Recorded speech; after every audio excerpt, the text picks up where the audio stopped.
கலாத்தியருக்கு எழுதுகிற பவுல் அப்போஸ்தலர்களுக்குள்ளே இருந்த சில கருத்து வேறுபாடுகளை எழுதுவதற்கு அவர் தயங்கவில்லை. பவுல் அப்போஸ்தலன் குழப்பத்தை உண்டாக்குகிறவர் அல்ல, ஆனால் தெளிவை கொண்டு வர விரும்பினார். ஏனென்றால் சபைகளிலே நிறைய பேர் கேள்வி கேட்பாங்க, ஆனால் சொல்யூஷன் கொடுக்க மாட்டாங்க. Paul was one such person who wanted to bring solution. ஏனென்றால் சிலர் அங்கும் இங்குமாக பேசிக்கிட்டு இருந்தாங்க. பவுல் ஒரு ஸ்டாண்ட் எடுத்து அந்த ஸ்டாண்ட்ல ஸ்ட்ராங்காக இருந்தார். பால் அதுக்காக எல்லாத்துலேயும் பர்ஃபெக்ட்னு சொல்ல முடியாது. அவரும் ஒரு மனிதர் தான். அவருடைய அங்கலாய்ப்புகள், அவருடைய பேச்சுகள் எல்லாத்தையும் பார்க்கும்போது அவர் சில நேரத்தில் என்னை பொறுத்து கொள்ளுங்கள் என்று சொல்லி அவர் பேசுகிற சில காரியங்கள் அதெல்லாம் பார்க்கும்போது S, he is also flesh. ஒரு சாதாரண மனிதனாக அவர் எவ்வளவு அங்கலாய்ப்புகளையும் அவமானங்களையும் நிந்தைகளையும் புறக்கணிப்புகளையும் தாங்கி நின்றார் என்பதை நாம் புரிந்து கொள்ள முடிகிறது. ஆனால் அவர் தேவனுடைய நாமத்திற்கென்றும் சபைக்காகவும் வைராக்கியம் மிகுந்தவராய் இருந்ததை நாம் பார்க்க முடிகிறது. எனக்கு அன்பான தேவனுடைய பிள்ளைகளே, ஊழியர்களே, அருமையான போதகர்களே, ஒருவேளை இந்த செய்தியை நீங்கள் கேட்டுக்கொண்டிருப்பீர்கள் என்று சொன்னால் உங்களுக்கும் எனக்கும் ஆண்டவர் இந்த கலாத்தியர் 2ஆம் அதிகாரத்திலே 11ஆம் வசனத்திலே நமக்கு கற்றுக் கொடுக்கிற ஒரு பாடம் ஒன்று இருக்கிறது. காரணம், பவுல் அப்போஸ்தலன் தன்னை விட சீனியரா இருக்கிற பேதுரு சொன்னதை கண்மூடித்தனமாக அவர் ஏற்றுக்கொள்ளவில்லை. மாறாக தவறாக இருந்தால் அதற்கு அவர் எதிர்த்து நின்று குரல் கொடுக்கிறவராய் இருந்திருக்கிறார். 12 ஒருவராகிய கேபா அவர் ஊழியங்களை செய்தார், ஆண்டவரால் தரிசனங்களை பெற்றார். ஆனால் அவரும் he was fallible, play his role in a different capacity. அவர் ஜெருசலேம்ல இருக்கும் போது ஒரு மாதிரி இருந்தாரு, அந்தியோகியால இருக்கும் போது ஒரு மாதிரி இருந்தாரு. என்ன மாதிரி ஒரு கருத்து வேறுபாடு, என்ன பிரச்சனை, அதை குறித்து பவுல் அப்போஸ்தலன் சொல்கிறதை பாருங்கள். கலாத்தியர் 2ஆம் அதிகாரம் 11ஆம் வசனத்திலே, மேலும் பேதுரு அந்தியோகியாவுக்கு வந்தபோது அவன் மேல் குற்றம் சுமந்ததினால் நான் முகமுகமாய் அவனோடு எதிர்த்தேன். அந்தியோகியாவுக்கு வந்தபோது அவன் மேல் குற்றம் சுமந்ததினால் நான் முகமுகமாய் அவனோடே எதிர்த்தேன். அன்பான பிள்ளைகளே, அந்தியோகியா என்பது புறஜாதிகளுக்கு ஒரு சுவிசேஷத்தை கொண்டு போய் அந்த இடத்துல எழுப்புதலை உண்டாக்கிய முதல் பட்டணம் அந்தியோகியா, Antioch. It is a very important city in Christianity. எருசலேம் ஒரு தலைமையிடம் என்று சொன்னால் அந்தியோகியா பட்டணம் அதே போல ஒரு தலைமையிடமாக இருந்தது. அப்போஸ்தலர் 11ஆம் அதிகாரம் 20-26 வசனத்தை வாசிக்க போகிறோம். அப்போஸ்தலர் 11 முதலாவதாக 20வது வசனத்தை வாசிக்கலாம். அவர்களில் சேப்புரு தீவாரும் சிரேனே பட்டணத்தாருமாகிய சிலர் அந்தியோகியா பட்டணத்துக்கு வந்து கிரேக்கருடனே பேசி கர்த்தராகிய இயேசுவை குறித்து பிரசங்கித்தார்கள். பாருங்க, இந்த அந்தியோகியா பட்டணத்துக்கு இந்த சீப்புரு தீவாரும் சிரேனே பட்டணத்தாருமாகிய சிலர் அந்தியோகியா பட்டணத்துக்கு வந்து கிரேக்கருடனே பேசி கர்த்தராகிய இயேசு கிறிஸ்துவை குறித்து பிரசங்கித்தார்கள். அப்ப என்ன நடந்துச்சு இந்த அந்தியோகியாவில்? அடுத்த வசனத்தை நீங்க வாசிக்கும் போது, கர்த்தருடைய கரம் அவர்களோட இருந்தது, அநேக ஜனங்கள் விசுவாசிகளாகி கர்த்தரிடத்தில் திரும்பினார்கள். There was a great revival at Antioch. அந்தியோகியா பட்டணத்திலே ஒரு பெரிய எழுப்புதல், ஒரு பெரிய ஒரு ரிவைவல் அங்கே உண்டானது. எந்த அளவுக்குன்னு சொன்னா, அந்தியோகியாவில் ஏற்பட்ட அந்த எழுப்புதல எருசலேமில் இருக்கிறவங்க அதை கேள்விப்பட்டு அவங்க எல்லாரும் என்ன பண்றாங்க, ஓ இந்த ரிவைவலை ஹேண்டில் பண்றதுக்கு நம்ம யாராவது நமக்கு பரிச்சயமான ஒரு நபரை அனுப்பி அந்த ரிவைவலை ஹேண்டில் பண்ணுவோம்னு சொல்லிட்டு பர்னபாவை அவர்கள் அனுப்புகிறார்கள். கவனிங்க, you have to understand the sequence of events. So Jerusalem had a council, but Antioch had a greater revival. In fact என்ன சொல்றாங்கன்னா, it was the citadel of the gentile church. அதாவது புறஜாதிகளுக்கு அந்தியோகியா ஒரு கெத்தீட்ரல் போல இருந்தது. It was the citadel. இப்போ இந்த அந்தியோகியா பட்டணம் வந்து பயங்கர ஒரு இன்ஃப்ளூயன்ஷியலான ஒரு பட்டணமாக கிறிஸ்தவத்திலே திகழ்ந்தது. It was the place of great revival.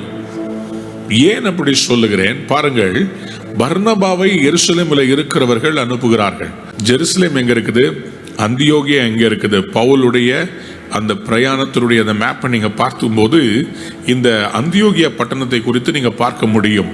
இதுல நீங்க பாத்தீங்கன்னா இந்த அந்தியோகியா பட்டணம் வந்து ரொம்ப ரொம்ப முக்கியமான ஒரு பட்டணமாக இருக்கிறது. அதுல பவுல் அப்போஸ்தலன் வந்து இந்த அந்தியோகியா பட்டணத்துல ஏன் எதற்காக பேதுருவை எதிர்த்தார் என்பது உங்களுக்கு இதை விளக்கப்படுத்தினாதான் புரியும். பாருங்க, பர்னபா அங்க போய் சேர்ந்து தேவனுடைய கிருபையை கண்டார். என்ன கிருபை? புறஜாதிகள் மேல் தேவன் ஊற்றுகிற அந்த பெரிய அபிஷேகத்தை அவர் பார்க்கிறார். கையை உயர்த்தி ஒரு அல்லேலூயா சொல்றீங்களா? ஹல்லேலூயா. புறஜாதிகள் மேல் ஆண்டவர் ஊற்றுகிற அந்த கிருபையை அவர் பார்த்துட்டு கர்த்தரிடத்தில் மன நிர்மயமாய் நிலைத்திருக்கும்படி எல்லாருக்கும் புத்தி சொல்றார். ஏன்? It's a new church, it's a powerful church. So அதனால அவர் சொல்றாரு, எல்லாரும் நீங்க ஸ்ட்ராங்கா இருங்க, விட்டு கொடுத்துறாதீங்க, ஆண்டவருக்குள்ள ஸ்ட்ராங்கா இருக்கணும்னு சொல்லிட்டு அவங்க எல்லாருக்கும் அவர் புத்தி சொல்லிட்டு அவர் இருக்கிறார்.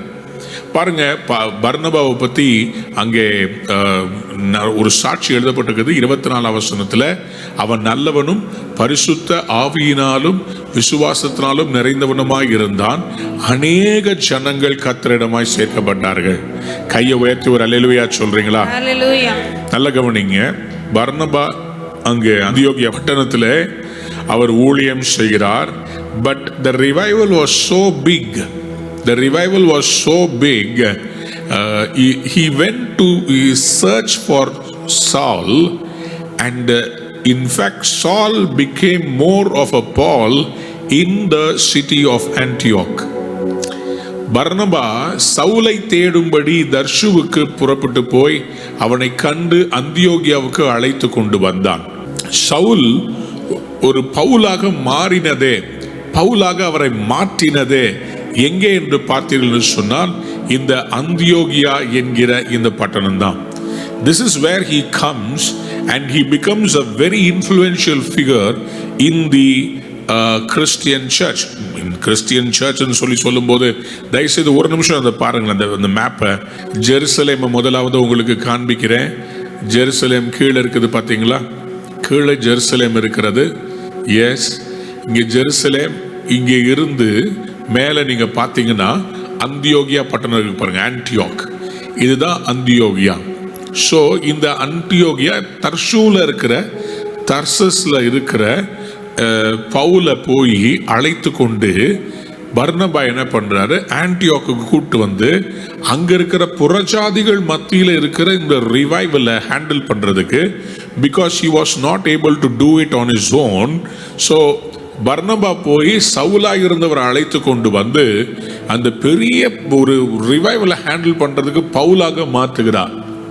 ஸோ அந்தியோகியா பட்டணத்துல தான் literally the revival in Christianity. அங்க என்ன ஆச்சுன்னு பாருங்க, 26 வசனத்தை பாருங்களேன். அவர்கள் ஒரு வருஷ காலமாய் சபையோட கூடியிருந்து அநேக ஜனங்களுக்கு உபதேசம் பண்ணினார்கள். ஸோ முதல்ல பாருங்க, பர்னபா வரும்போது ஜனங்க நிறைய பேர் ஏத்துக்கிட்டாங்க. ஆனா டீச்சிங் அப்படின்னு சொல்லும்போது பவுல் வந்து நல்ல ஒரு டீச்சரா இருந்ததுனால, சவுலா இருந்த பவுல் வந்தபோது the teaching ministry, discipleship ministry, அவர்களுக்கு ஆண்டவருடைய சீஷத்துவம்னா என்ன, சீஷர்கள் என்று சொன்னால் எப்படி இருக்க வேண்டும் என்று சொல்லி இந்த டீச்சிங்குள்ள அவங்களை கொண்டு வர்றாங்க. அப்போ இந்த டீச்சிங்குள்ள அவங்க வரும்போது அதுக்கு இந்த கோட்பாடுகளை பின்பற்றுகிற நாம் யார் என்கிற ஒரு ஐடென்டிட்டி கிரைசிஸ் வருகிறது. There is an identity crisis. என்ன கிரைசிஸ் சொன்னா, கிறிஸ்துவை நாங்கள் ஏற்றுக்கொண்டோம், நாங்கள் யார்? யூதர்களா அல்லது இப்பொழுது கிறிஸ்துவை ஏற்றுக்கொண்ட பிறகு எங்களுடைய ஐடென்டிட்டி என்ன?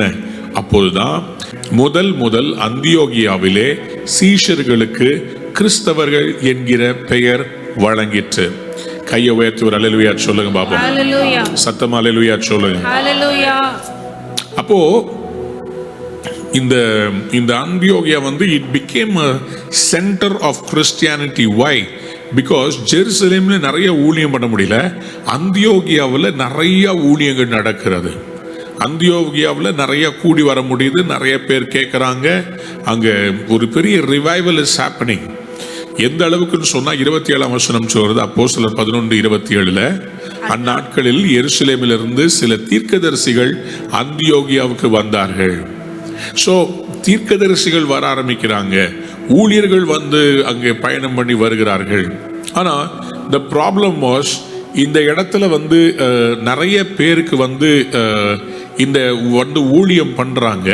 ஆனால் பவுல் அப்போஸ்தலன் இங்கே வரும்போது என்ன பிரச்சனைன்னு சொல்லி சொன்னா, பவுல் அப்போஸ்தலனுக்கு இங்கே வந்து அவர் அங்க இருக்கிற யூதர்களுக்கும் புறஜாதிகளுக்கும் நடுவில் நிற்கும் போது he had to take a stand and Peter did not take the right stand. நாம் மறுபடியுமா கலாத்தியர் 2ஆம் அதிகாரத்தில் 11ஆம் வசனத்தை நாம் வாசித்து பார்க்கும்போது, மேலும் பேதுரு அந்தியோகியாவுக்கு வந்தபோது அவன் மேல் குற்றம் சுமந்ததினால் நான் முகமுகமாய் அவனோட எதிர்த்தேன். அவன் மேல் குற்றம் சுமந்ததினால் என்ன குற்றம் சுமந்தது? என்ன குற்றம் சுமந்தது? இவர் அந்தியோகியாவுக்கு வந்து என்ன குற்றம், இவரால எங்க என்ன பிரச்சனை வந்துச்சு அப்படின்னு சொல்லி நீங்க வாசித்து பார்க்கும்போது, எப்படி எனில் யாக்கோபினிடத்திலிருந்து சிலர் வருகிறதற்கு முன்னே அவன் புறஜாதியாருடனே சாப்பிட்டான். சரி. அவர்கள் வந்த போதோ விருத்த சேதனம் உள்ளவர்களுக்கு பயந்து விலகி பிரிந்தான். யாக்கோபு கிட்ட இருந்து, அதாவது ஜெருசலேம்ல இருந்து யாக்கோபு கிட்ட இருந்து வர்றதுக்கு முன்னாடி என்ன பண்றாரு? புறஜாதிகளோடு சேர்ந்து சாப்பிட்றாரு. ஏன்னா ரட்சிக்கப்பட்ட பிறகு மற்றவங்களோட சம்பந்தம் கலக்கக்கூடாதுன்னு இல்லை, எல்லாரையும் நேசிக்கணும். விருத்த சேதனம் உள்ளவர்கள் மட்டும்தான் கிடையாது, விருத்த சேதனம் இல்லாதவர்கள் எல்லாரையும் ஆண்டவர் நேசிக்கிறாரு. தேவன் பட்சபாதம் உள்ளவர் அல்லவே. ரோமர் 2:11. ஸோ நல்லா கவனித்துக் கொள்ளுங்க. இந்த நேரத்தில் பேதுரு செய்த காரியம் என்னன்னு சொன்னா, இவர் முதல்ல எல்லாரையும் சாப்பிட்டுக்கிட்டு இருக்கிறாரு. ஆனால் ஜெருசலேம்ல இருந்து ஒரு கவுன்சில், ஜெருசலேம்ல இருந்து வந்திருக்கிறாங்கன்னு சொல்லி சொன்ன உடனே இவர் பயந்து போய் என்ன பண்றாரு? விருத்த சேதனம் உள்ளவர்களுக்கு பயந்து அவங்களை விட்டு விலகி அவர் சாப்பிட ஆரம்பிக்கிறார். அன்பார்ந்த பிள்ளைகளே, பவுல் வந்து எப்படின்னு சொல்லி சொன்னா, he will call a spade a spade. இந்த பேதருடைய இந்த மாய்மாலத்தை அவரால் ஏற்றுக்கொள்ள முடியவில்லை. அவர் முகமுகமாய் நான் எதிர்த்தேன் என்று சொல்லி சொல்லுகிறார்.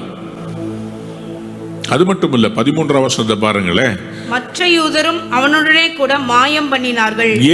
ஏன்னா பேதுரு வந்து ஒரு சீனியர் ஊழியக்காரர். அவர் செய்யற இந்த காரியத்தை பார்க்கும்போது மற்ற யூதர்கள் என்ன பண்றாங்க? மாயம் பண்றாங்க. பவுல் வந்து கிறிஸ்துவுக்குள்ள ஒரு விடுதலை கிடைச்சிருச்சுப்பா, இதுக்கு மேல வந்து இந்த மாதிரி நுகத்தடிகளை போட வேண்டாம் அப்படின்னு சொல்லி அவர் சத்தியத்துக்கென்று அவர் நிற்கிறார், சத்தியத்துக்கென்று வாழ்கிறார். ஆனா பேதுருவும் யூதர்களும் என்ன பண்றாங்க? மக்களை ப்ளீஸ் பண்ணணும். நல்லா கவனித்துக் கொள்ளுங்க. கிறிஸ்தவம் பாரம்பரியத்துக்கு அடிமையாகாது. கிறிஸ்தவம் பாரம்பரியத்தை சார்ந்திருப்பது அல்ல. கிறிஸ்தவம் விடுதலையின் மார்க்கம். கையை உயர்த்தி ஒரு அல்லேலூயா சொல்றீங்களா? மறுபடியும் சொல்றேன், கிறிஸ்தவம் ஒரு விடுதலையின் மார்க்கம். கிறிஸ்தவம் ஒரு மதம் அல்ல, கிறிஸ்தவம் ஒரு மார்க்கம். Christianity is a way, it is not a religion. Religion தான் சொல்லும், நீ இப்படி பண்ணணும் இப்படி பண்ணணும் இப்படி பண்ணணும்னு சொல்லி. Religion will tell you what you ought to do to get to God, but the way will show you the way. சொல்லுங்க அல்லேலூயா. மார்க்கத்துக்கும் மதத்துக்கும் வித்தியாசம் இருக்குது.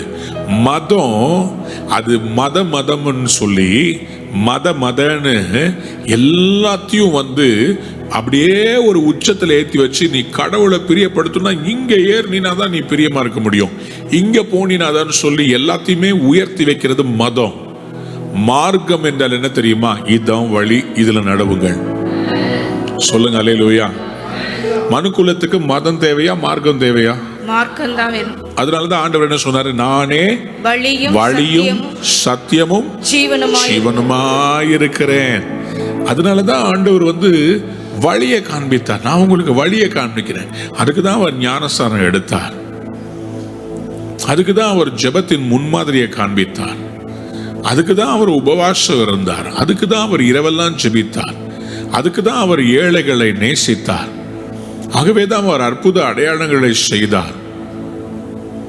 வாழ்க்கை முறைமை எப்படி இருக்க வேண்டும் என்று சொல்லி காண்பித்தார்.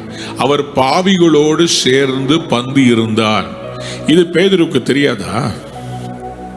பேதுருவுக்கு இந்த காரியம் தெரியாதா? ஆண்டவர் பாவிகளோடு பந்தி இருந்ததை பேதுரு பார்க்கலையா? அப்ப பார்த்தும் கூட இருந்தே பேதுரு பாடத்தை கத்துக்கல. ஆனா பவுல் அப்போஸ்தலனை ஏன் அப்போஸ்தலர்களில் சிறந்தவராக நாம் பார்க்க முடிகிறது? அவர் வாழ்ந்த காலத்துல எவ்வளவு கஷ்டப்பட்டாரோ தெரியல. தன்னை விட மூத்த ஊழியக்காரங்க இப்படி மாய்மாலம் பண்ணும்போது, அன்பு தெய்வ பிள்ளைகளை, பேதுரு அப்படி போனதுனால என்ன கான்சிக்வன்ஸ் சொன்னா, he pulled others. யார? பர்னபாவை அவர் இழுத்துட்டார். மற்ற யூதர்கள் அவர் இழுத்துட்டார். கலாத்தியர் 2:13 வாசித்து பாருங்க. மற்ற யூதரும் அவனுடனே கூட மாயம் பண்ணினார்கள். மற்ற யூதரும் அவனோடு கூட மாயம் பண்ணினார்கள். அவர்களுடைய மாயத்தினாலே பர்னபாவும் இழுப்புண்டான். பாருங்களேன், மற்ற யூதர்களும் மாயம் பண்ணினார்கள், அதனால பர்னபாவும் இழுப்புண்டான். the Jewish converts. நல்லா கவனித்துக் கொள்ளுங்க. அப்போஸ்தலர் 15ஆம் அதிகாரத்தில் 19ஆம் வசனத்தை நீங்க வாசித்து பாருங்களேன். அப்போஸ்தலர் 15ஆம் அதிகாரம் 19வது வசனம். ஆதலால் புறஜாதிகள் தேவனிடத்தில் திரும்புகிறவர்களை கலங்கம் பண்ணலாகாதென்றும் விக்கிரகங்களுக்கு படைத்த அசுசியானவைகளுக்கும் வேசித்தனத்திற்கும் நெருங்குண்டு செத்ததற்கும் இரத்தத்திற்கும் விலகி இருக்கும்படி அவர்களுக்கு நான் எழுத வேண்டும் என்றும் தீர்மானிக்கிறேன். பாருங்க, ஜெருசலேம் கவுன்சில்ல அவங்களுக்கு தெளிவா ஒரு இன்ஸ்ட்ரக்ஷனை எழுதுறாங்க. நல்லா புரிந்து கொள்ளுங்க. When there was a confusion about accommodating the Gentiles in the church, they all said, புறஜாதிகளில் தேவனிடத்தில் திரும்புகிறவர்களை கலங்கம் பண்ணக்கூடாது. எதுக்கு? விருத்த சேதனம் பண்ணுங்க, அப்புறம் இதை செய்யுங்க அதை செய்யுங்கன்னு சொல்லி அவங்க மேல போடாம, ஆனா விக்கிரகங்களுக்கு படைச்சதை சாப்பிடக்கூடாது. சொல்லுங்க அல்லேலூயா. See, there are core elements in Christian faith and there are fringe elements. There are core elements, there are fringe elements. Core என்னங்க? உன் தேவனாய் கர்த்தர் ஒருவரையே தொழுது கொண்டு என்ன பண்ணணும்? அவர் ஒருவருக்கே ஆராதனை செய்ய வேண்டும். அப்படின்னா என்ன ஆச்சுங்க? ஆட்டோமேட்டிக்கா விக்கிரகங்களுக்கு படைத்த உணவும் விக்கிரகங்களும் வணக்கமும் நமக்கு அவுட் ஆயிடுச்சு. அடுத்தது, நான் பரிசுத்தர் ஆகியால் நீங்களும் எனக்கு ஏற்ற பரிசுத்தர். அப்ப வேசித்தனத்துக்கு அவுட்டு. அடுத்தது, நெருங்குண்டு செத்ததற்கும். அது என்னங்க? தானா செத்தது. நீங்க உணவுக்காக நீங்க அதை கொன்று சாப்பிடுவது. ஏன் நெருங்குண்டு செத்தது? அது வியாதி செத்தது. அதை எதுக்கு நீ சாப்பிடணும்? அதை சாப்பிட்டா உனக்கு வியாதி. அதே மாதிரி ரத்தத்திற்கு, ஏன்னா ரத்தத்துல உடன்படிக்கை இருக்குது, ரத்தத்திற்கு விலகி இருக்கணும். பாருங்க, இதெல்லாம் இது ரத்த பழிகளுக்கு, கொலை வெறிகளுக்கு, இதெல்லாம் இந்த பல்லுக்கு பல், கண்ணுக்கு கண், இது எல்லாத்துக்கும் விலகி இருக்கணும் அப்படின்னு சொல்லி அவங்களுக்கு எழுத வேண்டும் என்று அங்க ஒரு தீர்மானம் நிறைவேற்றப்படுகிறது. ஆனா இவங்க என்ன பண்றாங்க? லீகலிசம், கிறிஸ்துவுக்குள் இருக்கிற அந்த ஃப்ரீடம் இவங்க ஃபுல்லா கொடுக்காம, the Jerusalem church கொஞ்சம் கொஞ்சமா அப்பதான் தெரிஞ்சுக்கிட்டு வருது. they are learning. in fact, James, அதாவது யாக்கோபு, அந்த ஜெருசலேம்ல இருந்து அவர் கொஞ்சம் கொஞ்சமா தான் எல்லாத்தையும் அந்த லீகலிசம்ல இருந்து அந்த ஃப்ரீடம் இன் கிரைஸ்டுக்குள்ள ஃபுல்லா மூவ் பண்ணி கொண்டு வந்துகிட்டு இருக்கிறாங்க. ஸோ பவுல் அப்போஸ்தலன் பாருங்க, இங்க போய் எல்லாரையும் புறஜாதிகளை எல்லாம் கூட்டி சேர்த்து அவங்களை கர்த்தருக்குள்ள நல்லா கொண்டு வந்துட்டு இருக்கும் போது, பர்னபாவும் கேபாவும் இல்ல, அவங்க செகண்ட் கிளாஸ் சிட்டிசன்ஸ். யூதர்கள் தனியா சாப்பிடுவாங்க, அப்புறம் புறஜாதிகள் தனியா சாப்பிடுவாங்கன்னு சொல்லிட்டு சில ஊர்கள் இருக்கும் பார்த்தீங்களா, இந்த சமுதாயத்துக்கு ஒரு கலரை, அந்த சமுதாயத்துக்கு ஒரு கலரை, இந்த சமுதாயத்துக்கு ஒரு சர்ச்சு, அந்த சமுதாயத்துக்கு ஒரு சர்ச்சு, இந்த மாதிரி செகண்ட் கிளாஸ் சிட்டிசனா எல்லாத்தையும் மாத்துறாங்க. இதை பவுல் பார்த்துட்டு முகமாய் எதிர்க்கிறார். கையை உயர்த்தி அல்லேலூயா சொல்றீங்களா?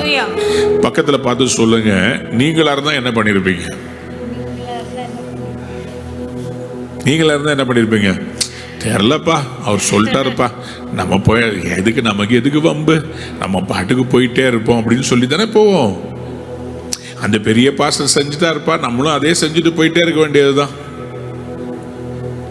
அன்பார்ந்தவருடைய பிள்ளைகளே, majority and popular opinion need not become the truth. நான் மறுபடியும் சொல்றேன், majority and popular opinion need not be the truth. Sometimes reformations are revolutionary that people may not accept, but the truth is a little bitter. உண்மை கொஞ்சம் கசக்க தான் செய்யும். எல்லாரும் சமம்னு சொல்லும் போது சில பேருக்கு கொஞ்சம் கசப்பாக தான் இருக்கும். ஏன்? என்னுடைய சீனியாரிட்டியும் என்னுடைய ஸ்பெஷல் ஸ்டேட்டஸும் போயிருச்சேன்னு சொல்லி சில பேருக்கு என்ன ஆகும்? வருத்தமாக தான் இருக்கும். ஆனால் பவுல் அப்போஸ்தலன் அந்த விட்டு கொடுக்க அவருக்கு பிரச்சனை கிடையாது. ஏன்? அவர் கிறிஸ்துவுக்காக எல்லாவற்றையும் நஷ்டம் என்றும் குப்பை என்று விற்றவர். ஸோ அதனால தான் அவர் கலாத்தியர் 2:14 அப்படி சொல்றாரு பாருங்க. இப்படி அவர்கள் சுவிசேஷத்தின் சத்தியத்திற்கு ஏற்றபடி சரியாய் நடவாததை நான் கண்டபோது எல்லாருக்கும் முன்பாக நான் பேதுருவை நோக்கி சொன்னது என்னவென்றால், யூதனாய் இருக்கிற நீர் யூதர் முறைமையாக நடவாமல் புறஜாதியார் முறைமையாக நடந்து கொண்டிருக்க, புறஜாதியாரை யூதர் முறைமையாக நடக்கும்படி நீர் எப்படி கட்டாயம் பண்ணலாம்? நல்லா கவனித்துக் கொள்ளுங்க. ஏன் பேதுரு அப்படி நடந்தார்? ஏன் பேதுரு அப்படி நடந்தாரு? யூதர்களை பிரியப்படுத்துறது இல்ல, பயம்.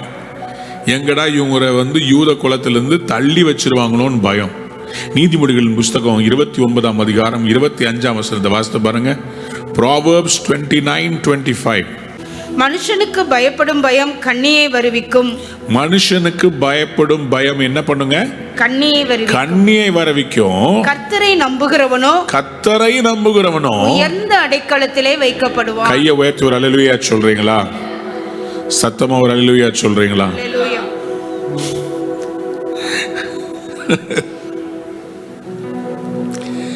மனுஷனுக்கு பயப்படுற பயம் என்ன வருங்க?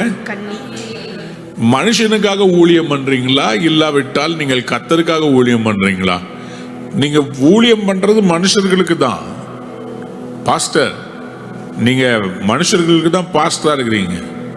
ஆனா at the same time you represent God. மனுஷருக்கு ஊழியம் பண்ணாலும் கர்த்தரை நம்பிதான் ஊழியம் பண்ணணும். அவர் என்ன சொல்றாரோ அதன்படி தான் நம்ம செய்யணும். மனுஷனுக்கு பயந்துட்டு இருக்க முடியாது. கர்த்தருடைய சித்தத்தை பரிபூர்ணமா நிறைவேற்ற வேண்டும். அவர் சொல்றாரு எல்லாரும் சமம், அவர் எல்லாரையும் நேசிக்கிறார்.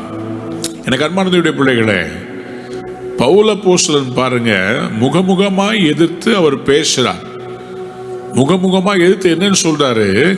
யூதராய் இருக்கிற நீர் யூதர் முறைமையாக நடவாமல் புறஜாதியார் முறைமையாக நடந்து கொண்டிருக்க. அதாவது நீர் ஜெருசலேமில இருந்து அந்தியோகியா புறஜாதிகளுக்கு சுவிசேஷத்தை அறிவிச்சீங்க. கொர்நேலியோ வீட்டுக்கு பரிசுத்த ஆவியானவர் ஊற்றப்படுறத பார்த்தீங்க. கர்த்தர் உங்களுக்கு தரிசனத்துல துப்பட்டியில எல்லா அசுத்த மிருகங்களும் இறங்கி வர்றத காமிச்சாரு. தரிசனத்தை பார்த்தீங்க. எல்லாம் ரைட்டு. புறஜாதியாருக்கு நீங்க ஊழியம் செஞ்சுட்டு இருக்கும் போது புறஜாதியாரை யூதர் முறைமையாக நடக்கும்படி நீர் எப்படி கட்டாயம் பண்ணலாம்? Why should you compel people to become Jews? All they need to do is accept Christ. சொல்லுங்க அல்லேலூயா. சத்தமா அல்லேலூயா சொல்றீங்களா? ஒரு மனுஷனுடைய பிறப்பை மாத்துறதுக்கு எப்படி ட்ரை பண்ணலாம்? அவன் மறுபிறப்பை தான் மாற்ற முடியுமே தவிர அவன் பிறப்பை மாற்றக்கூடாது. புரியுதா? You can't change an Indian. He is an Indian by birth, but I am an Indian Christian. நான் இந்தியன், ஆனால் நான் இயேசுவை ஏற்றுக்கொண்ட இந்தியன். நான் கிறிஸ்டியன் ஆகிறதுனால இந்தியன் இல்லைன்னு மாற முடியாது. ஐ ஆம் an இந்தியன். நான் ஜூயிஷ் முறைமையை நான் ஃபாலோ பண்ணி நான் ஜூயிஷா மாறக்கூடாது. நான் இயேசுவை ஏற்றுக்கொள்ளும் போது நான் யூதர்களை போல நான் விருத்த சேதனம் பண்ணிக்கிட்டு, நான் நம்மளுடைய எக்ஸாம்பிள்ல சொல்றேன். இப்ப நான் கிறிஸ்தவனா மாறணும்னு சொன்னா பேதுரு வந்து என்கிட்ட சொல்லுவாரு, நீ விருத்த சேதனம் பண்ணணும், நீ உன் பிள்ளைங்களை எல்லாம் வந்து இந்த வயசுல இதை பண்ணணும், அதுக்கப்புறமா நீ பலி செலுத்தணும், அப்புறமா நீ இதை செய்யணும், அதை செய்யணும், நீ இந்த பண்டிகையை ஆசரிக்கணும். கிடையாது. You are an Indian and you are a Christian. சொல்லுங்க அல்லேலூயா. கிறிஸ்துவை ஏற்றுக்கொண்டவர், அவ்வளவுதான். நீங்க யூதரா மாற வேண்டிய அவசியம் கிடையாது. யூதர்களை கர்த்தர் சொல்லியிருக்கிறார், அவங்களுடைய அழைப்பு அது. So they are like that. Don't put that yoke on the other people. இப்படிதான் கிறிஸ்தவம் இந்தியாவில் வளராமல் போனது. நம்ம என்ன பண்ணிட்டோம், நமக்கு விளங்கினதை நம்ம புரிஞ்சுக்கிட்டு நம்முடைய இந்திய கிறிஸ்தவம் பாரமான ஒன்றை வைத்தது. என்னது? நீ கிறிஸ்தவனானா நகையெல்லாம் கலட்டிடணும், நீ கிறிஸ்தவனானா வெள்ளை கலர் சாரி கட்டணும், நீ கிறிஸ்தவனானா நீ பூ போட்டு வைக்க கூடாது, நீ கிறிஸ்தவனானா நீ இப்படிதான் இருக்கணும் அப்படிதான் இருக்கணும்னு சொல்லி நம்முடைய நம்முடைய திருச்சபையில பெந்தேகோஸ்தே எழுப்புதலிலே செய்த முக்கியமான தவறு, மனுஷர் மூலமாய் வந்த உபதேசங்களை ஆண்டவர் சொன்னார் என்று சொல்லி ஜனங்களை நாம் வந்து என்ன பண்ணிட்டோம், அவங்க மேல நுகத்தை செலுத்துறதுனால இந்தியாவில் கிறிஸ்தவம் என்ன ஆயிடுச்சுங்க, இந்த ஜனங்கள் இயேசுவை ஏற்றுக்கொள்ள வந்தவங்க இந்த மாதிரி ஒரு காரியம் நடக்கும்போது இந்தியன் மைண்ட் செட் வந்து என்னன்னு சொன்னா, ஒருத்தவங்க வெள்ளை ட்ரெஸ் போடணும்னா விதவைகள் தான் வெள்ளை ட்ரெஸ் போடுவாங்க. ஸோ இந்த இந்தியன் மைண்ட் செட் வித் அவங்களுடைய அந்த தியாலஜியின் படி, இவங்களுக்கு வந்து அவங்க கடவுள் நம்பிக்கையின்படி இது வந்து அவங்களுக்கு மாறா இருந்தனால நிறைய பேர் ஏற்றுக்கொள்ளாம they got rejected. ஆனா இன்னைக்கு பாருங்க, எல்லா பெந்தேகோஸ்தே சபையில எல்லாரும் வரலான்னு சொல்லி வச்ச பிறகு எவ்வளவு பேர் ரட்சிக்கப்பட்டு வந்துட்டு இருக்கிறாங்க. கைகளை உயர்த்தி ஒரு அல்லேலூயா சொல்லலாமா? So we are not supposed to put them. ஆனா பாருங்க, ஆட்டோமேட்டிக்கா அவங்களுக்குள்ள அந்த மாற்றங்கள் வரும். எப்படிப்பட்ட மாற்றங்கள்? சொல்லாமலே ஆட்டோமேட்டிக்கா அவங்களுக்கு ஃபர்ஸ்ட் வீக் கம்யூனியன் அப்போ நல்ல ஒயிட் ட்ரெஸ் போட்டு வரணும், ஜிகு ஜிகுன்னு வரக்கூடாதுன்னு சொல்லி யார் சொல்லி கொடுக்குறாங்க? அவங்களே அந்த மாற்றத்தை பார்க்கறாங்க. They themselves are coming and they are changing themselves. அதுதான் நம்ம பிடிச்சு கம்பல் பண்றது இல்லை. எனக்கு அன்பார்ந்த பிள்ளைகளே, பவுல் அப்போஸ்தலன் he stood for the truth. He stood for the truth. கலாத்தியர் 2ஆம் அதிகாரம் 15ஆம் வசனத்தை வாசித்து பாருங்களேன். புறஜாதியாரில் பிறந்த பாவிகளாயிராமல் சுபாவத்தின்படி யூதராயிருக்கிற நாமும் இயேசு கிறிஸ்துவை பற்றும் விசுவாசத்தினாலே அஞ்சி, பாருங்க, புறஜாதியாரில் பிறந்த பாவிகளாயிராமல் சுபாவத்தின்படி யூதராயிருக்கிற நாமோ இயேசு கிறிஸ்துவை பற்றும் விசுவாசத்தினாலே அன்றி நியாயப்பிரமாணத்தின் கிரியைகளினாலே மனுஷன் நீதிமான்கள் ஆக்கப்படுவதில்லை என்று அறிந்து. சொல்லுங்க அல்லேலூயா. ஒரு மனுஷன் எதனால நீதிமானாக்கப்படுறான்? விசுவாசத்தினாலே. யார் மூலமா? கிறிஸ்துவின் மூலமா. கையை உயர்த்தி அல்லேலூயா சொல்றீங்களா? அந்த 10 கமாண்ட்மெண்ட்ஸ் ஒரு மனுஷன் பாவம் செய்யக்கூடாது என்பதை தடுத்ததே தவிர அவன் ரைச்சியஸ்னஸா மாத்தல. விக்கெட் மேனா மாத்தாம இருக்கிறதுக்கு என்ன செய்யணும்? துன்மார்க்கனாய் மாறிவிடாமல் இருப்பதுக்கு என்ன செய்யணும்னு சொல்லிச்சே தவிர ரைச்சியஸ்னஸ், நீதிமான் என்கிற அந்த நீதிமான்கள் ஆக்கப்படுதல் கிறிஸ்து இயேசுவின் மூலமாய் கிடைத்தது. அதுவும் எப்படி கிடைச்சது? விசுவாசத்தினாலே, கிரியைகளினாலே அல்ல. அத பவுல் எடுத்து சொல்றார். சொல்லிட்டு சொல்றாரு, நியாயப்பிரமாணத்தின் கிரியைகளினால் அல்ல, கிறிஸ்துவை விசுவாசத்தினாலே நீதிமான்களாக்கும்படிக்கு கிறிஸ்து இயேசுவின் மேல் விசுவாசிகள் ஆனோம். கைகளை உயர்த்தி ஒரு அல்லேலூயா சொல்றீங்களா? பவுல் வந்து கொஞ்சம் எல்லாத்தையும் ஒரு கிளாரிட்டியோட இருந்ததுனால he was able to understand and take a stand. We better understand and take a stand. நம்ம டைல்யூட்டடா நம்ம வந்து கொண்டு போகாம let us take a stand and let us be bold enough to confess that it is not by works, it is by faith. Amen. சொல்லுங்க அல்லேலூயா. Hallelujah. அன்பார்ந்தவருடைய பிள்ளைகளே, இதை குறித்து நீங்க வாசித்து பார்க்கும்போது பேதுரு வந்து you have to understand the background of Peter. அவர் வந்து கலிலேயாவில் மீன் பிடிக்கிறவர். He is not a scholar, but he is anointed. இந்த கல்லின் மேல் என் சபையை கட்டுவேன், பாதாளத்தின் வாசல்கள் மேற்கொள்ளாதுன்னு சொல்லி பேதுருவை அடையாளம் காண்பித்து சபைக்கு ஒரு மூலைக்கல்லை வைத்தார். ஆடுகளை மேய்ப்பாயாக என்று சொன்னார். ஆனால் ஆடுகளை மேய்க்க வேண்டிய அவர் மாய்மாலம் பண்ணும்போது கர்த்தர் பார்த்துட்டு சும்மா இருக்க மாட்டார். இன்னொரு வைராக்கியமான பவுலை எழுப்பி கரெக்ட் பண்ண வைப்பார்.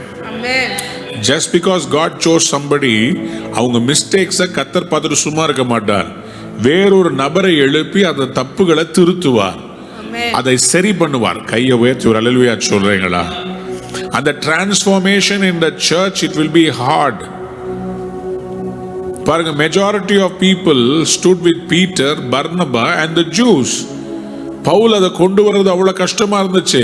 இல்லைன்னா இன்னைக்கு என்ன இருக்குங்க, இன்னைக்கு இந்தியாவில் கூட கிறிஸ்தவம் வரும்போது எல்லாரும் விருத்த சேதனம் பண்ணணும்னு சொல்லியிருப்பாங்க. எல்லாரும் யூதருடைய பண்டிகைகளை ஆசரிக்கணும் அப்படின்னா இப்ப பூரிம் ஆசரிச்சுட்டு இருந்திருக்கணும். ஜெருசலேம்ல இருக்கிற ஒவ்வொருத்தையும் நம்ம இங்க வந்து ஆசரிக்க வேண்டியதா இருந்திருக்கும். யூதர்களுடைய முறைமையை நம்ம ஃபாலோ பண்ணிட்டு இருந்திருக்கணும்.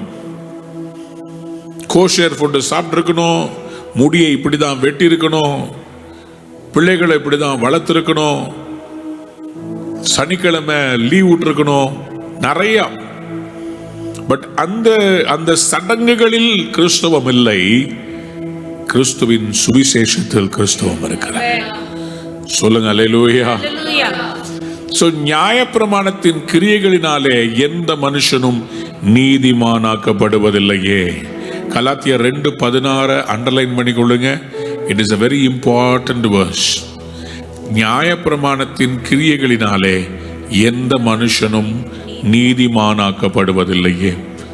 இதுல ரொம்ப முக்கியமான வசனங்கள் 2 இருக்குது. ஒன்னு 16ஆம் வசனம், இன்னொன்னு 20வது வசனம். சரியா? You have to underline this. சரி, கவனிங்க. இதை வந்து இவர் வந்து பவுல முகமுகமாய் எதிர்த்து நின்று அவர் பேசுகிறார். பவுல் பேதுரு இதை பத்தி என்ன சொல்றாரு? 2 பேதுரு 3ஆம் அதிகாரம் 15ஆம் வசனத்திலிருந்து கொஞ்சம் வாசிக்கிறீங்களா? 2 பேதுரு 3ஆம் அதிகாரம் 15ஆம் வசனத்திலிருந்து. மேலும் நம்முடைய கர்த்தரின் நீடிய பொறுமையை ரட்சிப்பு என்று எண்ணுங்கள். நமக்கு பிரியமான சகோதரனாகிய பவுலும் தனக்கு அருளப்பட்ட ஞானத்தினாலே இப்படியே உங்களுக்கு எழுதியிருக்கிறான். எல்லா நிருபங்களும் இவைகளை குறித்து பேசியிருக்கிறான். அவன் சொன்னவைகளில் சில காரியங்கள் அறிகிறதற்கு அரிதாயிருக்கிறது. என்ன சொல்றாரு? எனக்கு இந்த பேதுரு ரொம்ப பிடிக்கும். பவுல் வந்து கொஞ்சம் மூளை ஜாஸ்தி, அதனால அவருக்கு எல்லாமே அவர் சாதிச்சுட்டு போவார். அந்த பேதுரு பாருங்க, ரொம்ப அப்படியே சிம்பிளா சொல்றார். பவுல் பேசுறது ரொம்ப அரிதா இருக்கிறது. அவர் என்ன பண்றாராம்? கல்லாதவர்களுக்கும் உறுதி இல்லாதவர்களுக்கும் மற்ற வேத வாக்கியங்களை புரட்டுகிறது போல தங்களுக்கு கேடு வரத்தக்கதாக இவைகளையும் புரட்டுகிறார்கள். சொல்றாரு, சில காரியங்கள் அறிகிறதுக்கு அரிதா இருக்கிறது. அவர் பயங்கரமா அவர் எழுதுறாரு. அவர் இதை பத்தி பேசுறாரு. எதை பத்தி பேசுறாரு? 15ஆம் வசனத்துல போட்டிருக்குது, கர்த்தரின் நீடிய பொறுமையை ரட்சிப்பென்று எண்ணுங்கள். கையை உயர்த்தி அல்லேலூயா சொல்றீங்களா? எனக்கு அன்பார்ந்தவருடைய பிள்ளைகளே, பேதுரு இதை பத்தி எழுதுறாரு. பவுலை பத்தி அவர் பாருங்களேன். இதுதான் வந்து ஒரு உண்மையான சீஷனுடைய அடையாளம்.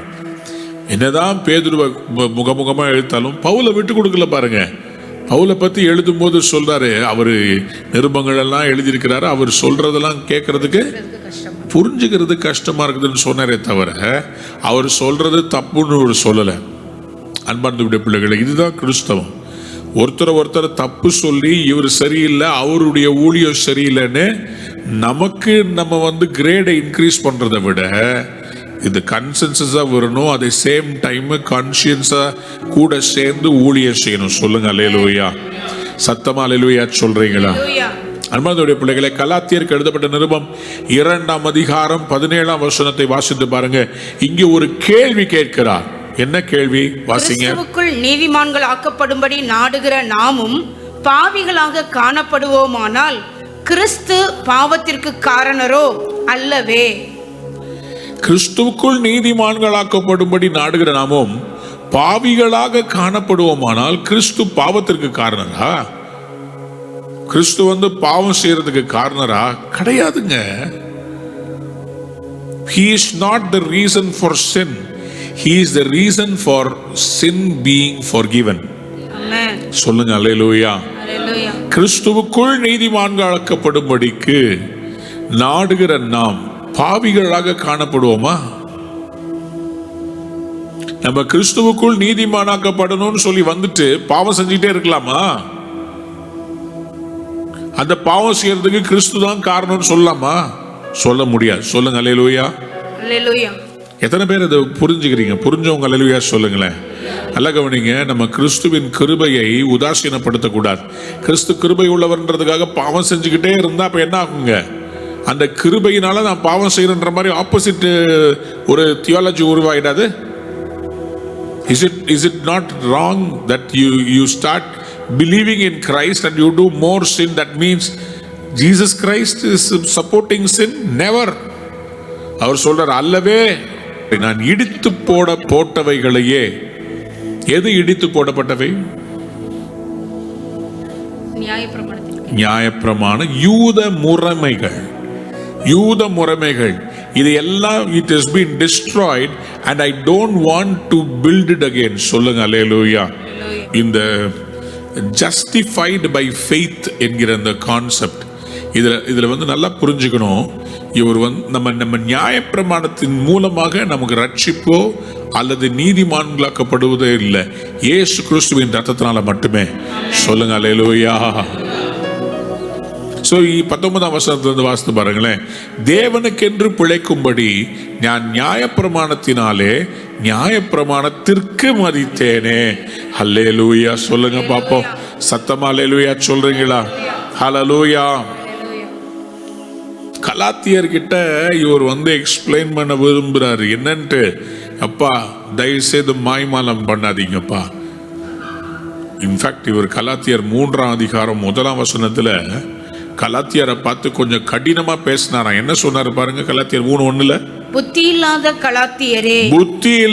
கலாத்தியரே, நீங்கள் சத்தியத்திற்கு கீழ்ப்படியாமல் போகத்தக்கதாக உங்களை மயக்கினவன் யார்? பாருங்க, இவருக்கு பயங்கர கோபம் இந்த கலாத்தியருக்கு. He is trying to explain to them the salvation through Christ in faith. ரட்சிப்பு, நீதிமான்களாக்கப்படுதல் கிறிஸ்துவின் மூலமாக விசுவாசத்தினாலே வருகிறது என்பதை புரிய வைக்க ட்ரை பண்றார், சரீரத்தில் அல்ல. சத்தமா அல்லேலூயா சொல்றீங்களா? சோ இதை அவங்க ஏத்துக்காத போது அவர் சொல்றாரு, புத்தி இல்லாத கலாத்தியரே, ஓ foolish Galatians. அடிச்சார் பாருங்க ஸ்ட்ரைட்டா, foolish Galatians சொல்லி சொல்றார். சத்தியத்துக்கு கீழ்ப்படியாமல் போகத்தக்கதாக உங்களை மயக்கினவர் யார்? ஏன் இப்படி சொன்னாரு? அதனுடைய ரீசன் Galatians 2:20. கலாத்தியர் 2:20 நம் மனப்பாடம் பண்ணவே வேண்டும். எல்லாரும் சொல்லுங்க. கலாத்தியர் 2:20. கலாத்தியர் 2:20 கவனிங்க. இதுல ஒரு பெரிய சத்தியம் அடங்கி இருக்குது. நான் இன்னைக்கு இதை எப்படியா உங்களுக்கு சொல்லிட்டு தான் முடிக்கணும்னு நான் இன்னைக்கு தீர்மானம் பண்ணேன். So let me just go ahead and finish it off. இந்த வசனத்தை சேர்ந்து வாசிக்கலாமா? கிறிஸ்துவுடனே கூட சிலுவையில் அறையப்பட்டேன், ஆயினும் பிழைத்திருக்கிறேன். இனி நான் அல்ல, கிறிஸ்துவே எனக்குள் பிழைத்திருக்கிறார். நான் இப்பொழுது மாம்சத்தில் பிழைத்திருக்கிறதோ என்னில் அன்பு கூர்ந்து எனக்காக தம்மை தாமே ஒப்பு கொடுத்த தேவனுடைய குமாரனை பற்றும் விசுவாசத்தினாலே பிழைத்திருக்கிறேன். சொல்லுங்க அல்லேலூயா. ஹல்லேலூயா. சத்தமா அல்லேலூயா சொல்லுங்க. எல்லாரும் மனப்பாடமா சொல்ல போறோம். கிறிஸ்துவுடனே கூட சிலுவையில் அறையப்பட்டேன், ஆயினும் பிழைத்திருக்கிறேன். இனி நான் அல்ல, கிறிஸ்துவே எனக்குள் பிழைத்திருக்கிறார். இந்த பகுதி மட்டும் நீங்க மனப்பாடம் பண்ணினாவே போதும். பவுல் சொல்றார், நான் கிறிஸ்துவுடனே கூட சிலுவையில் அறையப்பட்டேன். சிலுவையில 2 பேரும் சேர்த்து அறையப்பட்டோம். ஆனா நான் பிழைத்திருக்கிறேன், அவர் எனக்காக மரிச்சிட்டார். சொல்லுங்க அல்லேலூயா. அதனுடைய அங்க ரகசியமே அதுதான். அவர் சொல்றாரு, நான் பிழைச்சிருக்கிறேன். அறைஞ்சது 2 பேரும். என் பாவம் அவரோடு கூட அறையப்பட்டது. ஆனா என் பாவத்துக்காக அவர் மரிச்சிட்டாரு. நான் உயிரோட இருக்கிறேன், நான் பிழைச்சிருக்கிறேன். அப்படின்னா நான் பிழைத்திருப்பதற்கு காரணம் நான் அல்ல, கிறிஸ்துவே எனக்குள் பிழைத்திருக்கிறேன். இதுக்கு பேர் தான் டெரெக் பிரின்ஸ் என்ற தேவனுடைய ஊழியக்காரர் டிவைன் எக்ஸ்சேஞ்ச் என்று சொல்லுவார். He called it the divine exchange. சிலுவையிலே என்ன நடந்துச்சா, கிறிஸ்து நம்முடைய பாவத்தை ஏற்றுக்கொண்டு மரணத்தை அவதரித்து அவருடைய நீதியையும் அவருடைய ஜீவனையும் நமக்கு தந்து நம்மை நீதிமானாக்கி நமக்கு நித்திய வாழ்வை கொடுத்து விட்டு அங்க ஒரு exchange நடந்துச்சான். There was a divine exchange. Heaven gave its holiness and life to mankind. Man transferred all his sins to God. ஒரு எக்ஸ்சேஞ்ச் ஆஃபருங்க. கொஞ்சம் யோசித்து பாருங்க, யாராவது அப்படி கொடுப்பாங்களா? Will anybody give you such an exchange offer? நீங்க பயங்கரம் தீஞ்சு போன அழுக்கான ஒரு குக்கர் வச்சிருக்கிறீங்க, பல வருஷமா யூஸ் பண்ணிருக்கிறீங்க, கேஸ்கட் எல்லாம் மோசமா போயிருக்குது, அது அங்க இங்க டென்ட் வாங்கியிருக்குது, அந்த குக்கர் விசில் சரியில்லை, ரொம்ப மோசமா இருக்குது. நீங்க அதை கடைக்கு கொண்டு போறீங்க. அவங்க சொல்றாங்க, அதை நீங்க கொடுத்துட்டுங்க, இந்த புதுசா எடுத்துட்டு போங்கன்னு சொல்லிட்டு 5 பைசா காசு இல்லாம யாராவது புது குக்கர் கொடுப்பாங்களா? எல்லாத்துக்கும் ஒரு விலக்கரைய ஒண்ணு இருக்கும்ல. ஆனா கிறிஸ்து சொல்றாரு, உன் பாவத்தை எல்லாம் என்கிட்ட கொடுத்துரு, என் பரிசுத்தத்தையும் நித்திய ஜீவனையும் உனக்கு நான் தந்துடுறேன். இதுதான் divine exchange at the cross. கையை உயர்த்தி ஒரு அல்லேலூயா சொல்லுங்க. ஹல்லேலூயா. கையை உயர்த்தி சொல்லுங்களேன். கிறிஸ்துவுடனே கூட சிலுவையிலே அறையப்பட்டேன், ஆயினும் பிழைத்திருக்கிறேன். இனி நான் அல்ல, கிறிஸ்துவே எனக்குள் பிழைத்திருக்கிறார். அன்பார்ந்த பிள்ளைகளை, எப்படி நான் பிழைச்சிருக்கிறேன்னு சொல்றாரு பாருங்க. தேவனுடைய குமாரனை பற்றும் விசுவாசத்தினாலே பிழைத்திருக்கிறேன். நான் இன்னைக்கு ஏன் பிழைச்சிருக்கிறேன்னு சொன்னா, because I have the faith in Christ Jesus who is the son of God. எத்தனை பேர் ஆமென் சொல்ல விரும்புறீங்க? பக்கத்துல பார்த்து சொல்லுங்க, நான் பிழைத்திருப்பதற்கு காரணம் நான் ஆண்டவரை விசுவாசிக்கிறேன். நீங்க விசுவாசிச்சீங்கன்னா நாளைக்கு தேவ மகிமையை பார்க்க போறீங்க. சொல்லுங்க அல்லேலூயா. நான் ஏன் உயிரோட இருக்கிறேன்? நான் ஏன் இன்னைக்கும் ஊழியம் பண்ணிக்கிட்டு இருக்கிறேன்? எனக்கு தெரியும் எவ்வளவு கஷ்டப்பட்டு நாங்க எல்லா ஊருக்கும் போய் ஜெபம் பண்றோம். கண்டிப்பா கர்த்தர் ஒரு மாற்றத்தை தருவார். கண்டிப்பா கர்த்தர் தமிழ்நாட்டுல ஒரு காரியத்தை செய்வார். சொல்லுங்க அல்லேலூயா. அதுக்கு பேர் தான் விசுவாசம். அல்லேலூயா. கலாத்தியர் 2ஆம் அதிகாரம் 21ஆம் வசனத்தை வாசித்து முடிக்க விரும்புகிறேன். நான் தேவனுடைய கிருபையை விருதாவாக்குகிறதில்லை. நீதியானது நியாயப்பிரமாணத்தினாலே வருமானால் கிறிஸ்து மரித்தது வீணாயிருக்குமே. எப்பா நியாயப்பிரமாணம் மூலமாகவே நீதி வந்திருக்கும்னு சொன்னா கிறிஸ்து ஏன்பா மரணத்தை அவதரிக்கணும்? அவருக்கு தேவையில்லையே. அவர் எதுக்காக ஜீவனை கொடுக்கணும்? Divine exchange at the cross. ஏன்னா பழைய ஏற்பாட்டில் இதை செய்யக்கூடாதுன்னு சொன்னது நியாயப்பிரமாணம். புதிய ஏற்பாட்டில் எதை செய்யணும்னு சொன்னது இயேசு கிறிஸ்து. அதான் சிலுவையில சொன்னார். என் அன்பனுடைய பிள்ளைகளே, நீ போய் நீ பாவம் செய்யாதேன்னு சொன்னவர் இயேசு கிறிஸ்து. உன் பாவத்தை எல்லாம் என்கிட்ட கொடுத்துரு. வருத்தப்பட்டு பாரம் சுமக்கிறவர்களே நீங்கள் எல்லாரும் என்னிடத்தில் வாருங்கள், நான் உங்களுக்கு என்ன தரேன்? இளைப்பாறுதலை தர்றேன்னு சொல்லி சொன்னார். அப்ப தேவனுடைய கிருபையை நாம் விருதாவாக்குகிறது இல்ல. கிறிஸ்து மரித்தது, அவர் ஜீவனை கொடுத்தது. there is a reason. கையை உயர்த்தி ஒரு அல்லேலூயா சொல்றீங்களா?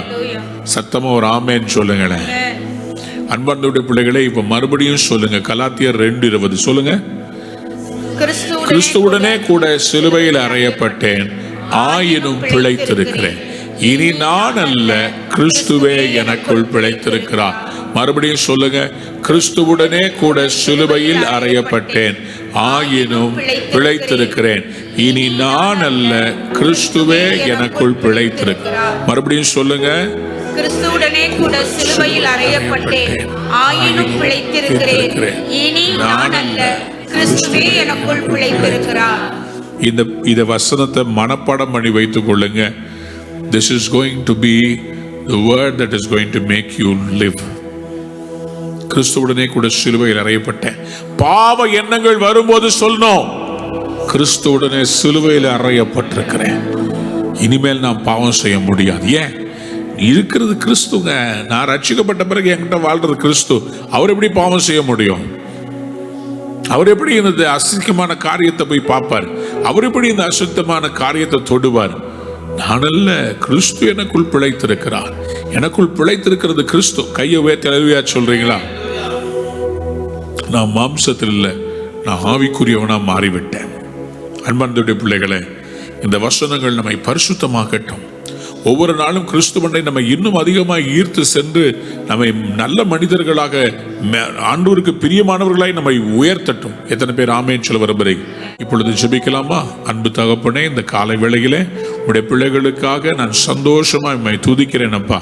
ஆமாண்டவரே, இன்னைக்கு நாங்கள் வாசித்த வசனங்கள்படி சிலுவையில் நாங்கள் அறையப்பட்டிருக்கிறோம், ஆனாலும் பிழைத்திருக்கிறோம் என்றால் நீர் எங்களுக்காக மரித்தீரப்பா. மரித்து 3ஆம் நாள் உயிரோடு எழுப்பினீர். நீர் எழுப்பினதுனால நாங்க இன்னைக்கு ஜீவனோடு இருக்கிறோம். ஏன்னா எங்க பாவம் மரித்தது, நாங்கள் கிறிஸ்துவுக்குள் நீதிமான்களாக்கப்பட்டு புது சிருஷ்டியாக மாற்றப்பட்டிருக்கிறோம். உங்க பிள்ளைகள் ஒவ்வொருவர் மேலும் இந்த காலை வேளையிலே உங்களுடைய விலையேற பெற்ற ரத்தத்தை தெளிக்கிறேன். வியாதிகள் மறைவதாக, போராட்டங்கள் நீங்குவதாக, கிறிஸ்து இயேசுவுக்குள் அற்புதங்கள் நடப்பதாக, எல்லா தடைகளும் உடைவதாக, இயேசு கிறிஸ்துவின் நாமத்திலே ஒரு பெரிய மறுரூபம் வருவதாக. ஆண்டவரே, இந்த காலை வேளையில உடைய பிள்ளைகளை ஆண்டவர் நீர் கரம் பிடித்து நடத்துவீராக. என்னென்ன தேவைகள் இருக்கிறதோ ஆண்டவரே, என்னென்ன போராட்டங்கள் இருக்கிறதோ எல்லாத்திலிருந்து மீட்டு எடுங்கப்பா. எல்லா விதமான விட்ச்கிராஃப்ட், எல்லா விதமான கடன் பாரங்கள், எல்லா அடிமைத்தன நுகத்தடிகளை முறித்து உடைய பிள்ளைகளை சுயாதீனர்களாக, விடுதலை பெற்றவர்களாக கர்த்தர் மாற்றும்படி ஜெபிக்கிறேன். ஆண்டவரே, இது விடுதலையின் ஆண்டு, கர்த்தருடைய மகிமையின் ஆண்டு, அற்புதத்தின் ஆண்டு. இந்த ஆண்டில உடைய பிள்ளைகள் விசுவாசித்து நடப்பார்களாக. தரிசித்து அல்ல, விசுவாசித்து நடப்பார்களாக. மனதார அவங்களை ஆசீர்வதிக்கிறேன். ஒவ்வொருவரையும் ஆசீர்வதித்து கர்த்தர் உயர்த்துவீராக. தலையை உயர்த்துங்கப்பா, ஆசீர்வாதமாய் உயர்த்துங்கப்பா, கனம் பண்ணுங்க ராஜா. அப்பா, இப்பொழுதும் கூட கர்த்தாவே, இந்த ஆராதனையில் கலந்து கொண்ட ஒவ்வொருவருடைய குடும்பத்தையும் நான் ஆசீர்வதிக்கிறேன். ஆண்டவரே, அவருடைய மனைவி கணவன்மாரை ஆசீர்வதியும், அவருடைய பிள்ளைகளை ஆசீர்வதியும், அவருடைய வீட்டை ஆசீர்வதியும், அவர்கள் கையிட்டு செய்கிற எல்லாவற்றையும் நான் மனப்பூர்வமாய் ஆசீர்வதிக்கிறேன். தேவன் தாமே ஒரு செழிப்பை தந்து கனப்படுத்துவீராக, ஆசீர்வதிப்பீராக. துதி கன மகிமை எல்லாம் உமக்கே செலுத்துகிறோம். மீட்பர் இயேசு கிறிஸ்துவின் மூலம் ஜெபம் கேளும் ஜீவனுள்ள நல்ல தகப்பனே.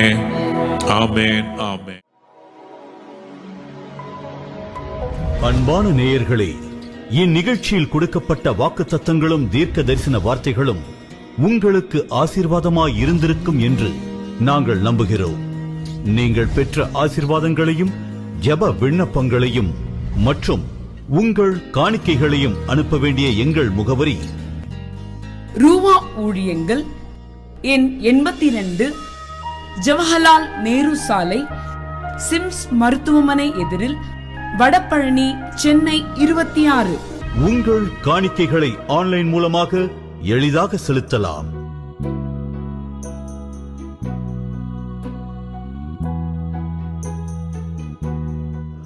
எங்கள் இணையதள முகவரி www.radiotv.in. ruhaministries.org